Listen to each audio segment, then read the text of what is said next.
Hola oyentes de Radio Sefarad y bienvenidos de nuevo a esta nueva edición de Por Israel en Voz, este espacio que dedicamos a la actualidad, a la historia también, de la mano de Israel Winiki. ¿Qué tal? Shalom, ¿cómo están? Shalom, Isi. Estamos bien, estamos en los micrófonos de nuevo en Radio Sefarad como cada semana, charlando contigo para que nos cuentes tu visión personal de diferentes asuntos y en concreto hoy vas a hacerlo comenzando por la UNESCO. Sí, vamos a comenzar por la UNESCO, la UNESCO. Ocurrió lo previsible. Votaron contra Israel.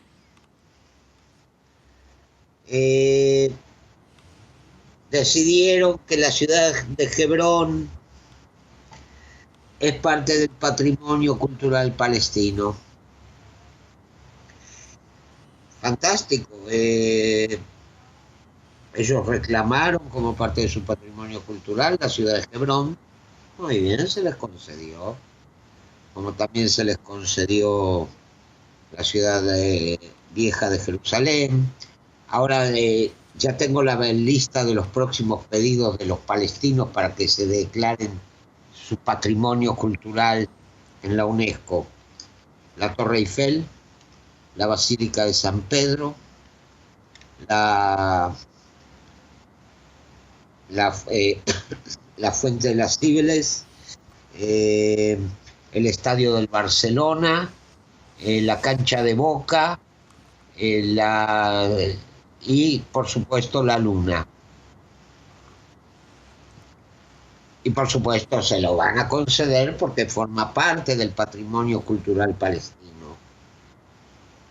Realmente lo toman a broma, pero el daño que provocaron con esa votación, el problema que provocaron, porque eso envalentona que sigan exigiendo,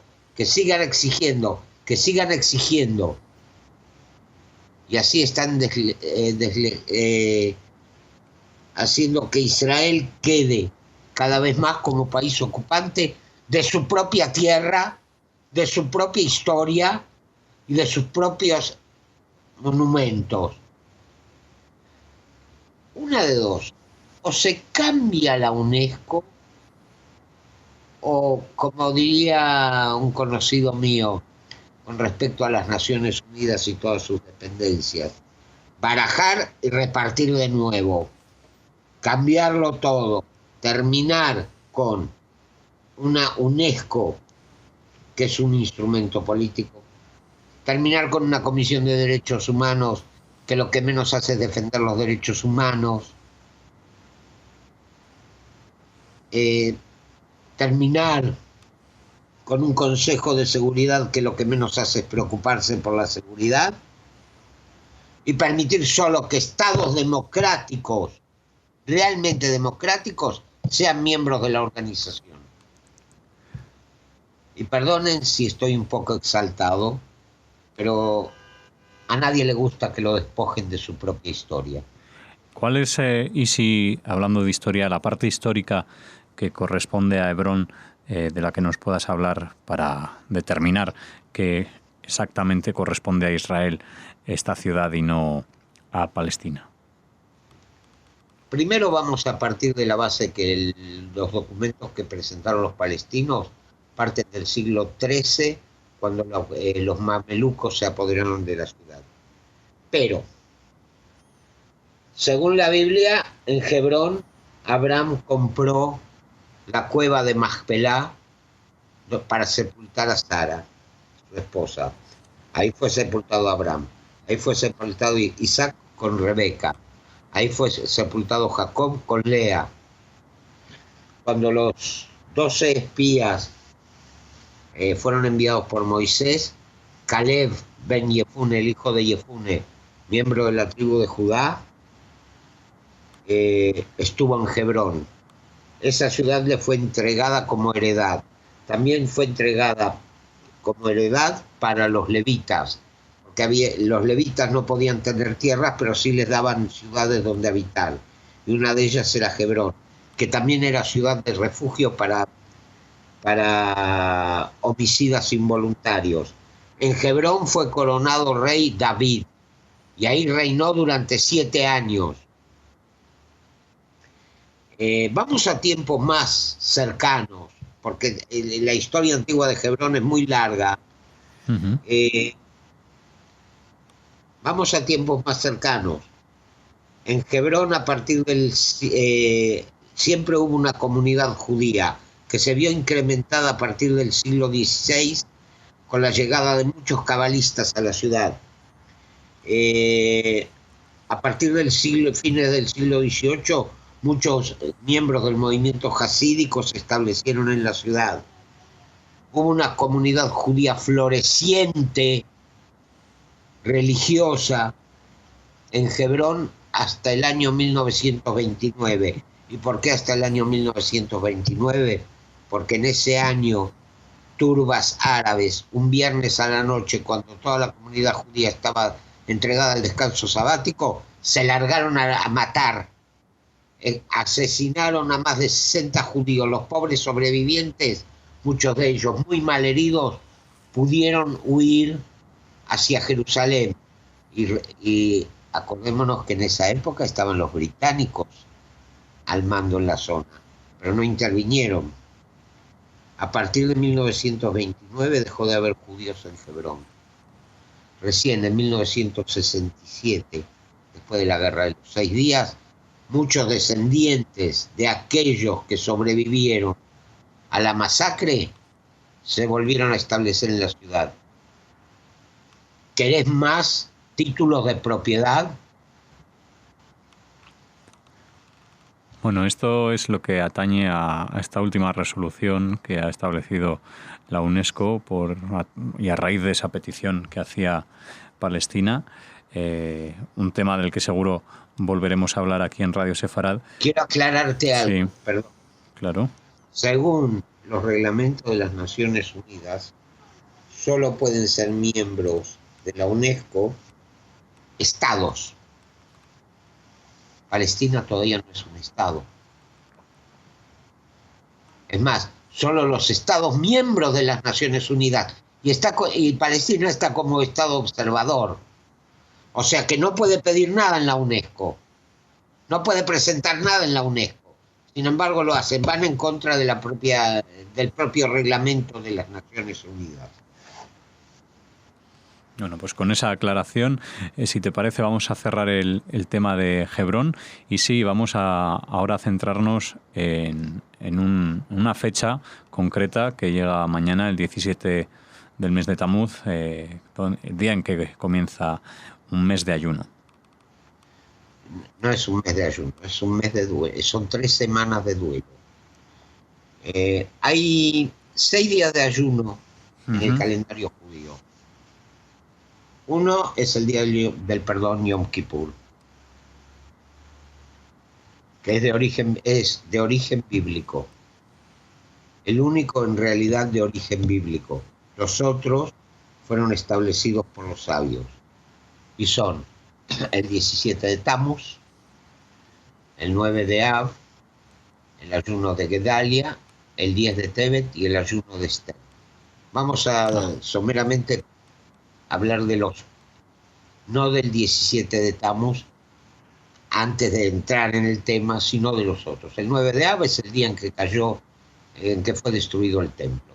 El ayuno de Gedalia se recuerda el asesinato de Gedalia, hijo de Ahikam, gobernador puesto por los babilonios tras la conquista de Israel, por parte de un grupo de exaltados. Eso trajo el principio del fin para la comunidad judía porque provocó el exilio y ocurrió al día siguiente de Rosh Hashanah.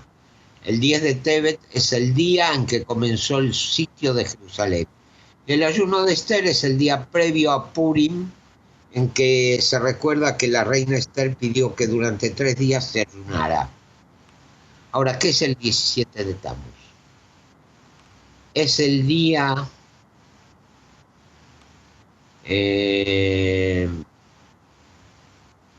que, empecemos, Moisés rompió las tablas de la ley al bajar del monte Sinaí y ver a los judíos adorando el becerro de oro. Durante el sitio babilónico que terminó con la destrucción del primer templo, se anularon los sacrificios diarios. Se abrió una brecha en la muralla de Jerusalén durante el sitio del segundo templo. Hay quienes dicen que también es el aniversario de una brecha durante el sitio al primer templo.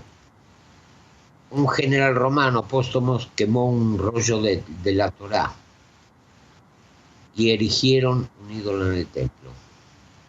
Pero ¿cuál es el tema más grave? El que condujo directamente a la destrucción. Se abrió una brecha en la muralla. Jerusalén, hay una explicación muy interesante que dice que la palabra Jerusalén está compuesto de dos palabras. Irash Lema, o sea, temor completo. Jerusalén es el centro universal de un perfecto temor a Dios. ¿Qué quiere decir temor a Dios? En cualquier vínculo íntimo equilibrado deben estar presentes las dos emociones de amor y temor. O sea, no sirve el amor extremo ni el temor extremo. Tienen que estar equilibrados uno con el otro. ¿Por qué? Porque el amor motiva a que uno se acerca, mientras que el temor provoca alejamiento.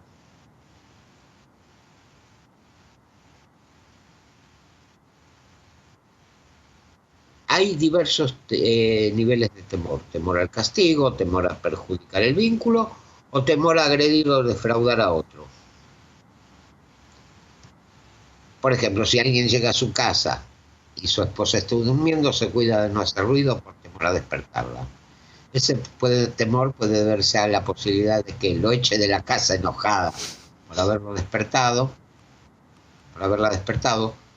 Su vínculo se vea debilitado por considerar que no la valora suficientemente, atente contra su descanso. Por supuesto, el tercer motivo es el más puro y menos egocéntrico. Jerusalén, temor completo, inspiraba ese tipo de vínculo con Dios con un respeto que llevaba a un comportamiento guiado no solo por el temor y el amor egocéntrico, sino también por el temor a defraudarlo. La muralla representa la defensa que uno debe construir para proteger esa sensibilidad. Al hacerse una brecha en esa muralla, se violó el mecanismo de defensa que vulnera esa condición de sensibilidad espiritual.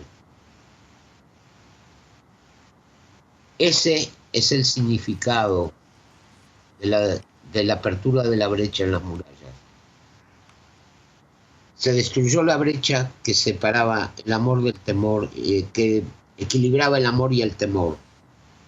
Se destruyó, digamos, el basamento de una relación, la relación entre el pueblo judío y Dios. Al abrirse la brecha en la muralla, se abrió el camino también para la destrucción del templo, que marca el punto más bajo de la relación del pueblo judío con Dios. Está en nosotros ahora, pensando en el ayuno de mañana, el esforzarnos para reconstruir esa muralla, cerrar la brecha y que eso lleve a la reconstrucción del templo. El templo como base de la relación del pueblo judío con Dios. Bien, pues como siempre, Israel Winicky, muchas gracias por tus conocimientos, gracias por compartirlos aquí en Radio Sefarad para todos nuestros oyentes y gracias por no defraudarnos y estar cada semana con nosotros en los micrófonos. No hay por qué. Será hasta la próxima. Vamos a recordarles a todos los oyentes que pueden acceder a la web porisrael.org desde Internet para conocer otros temas de su interés.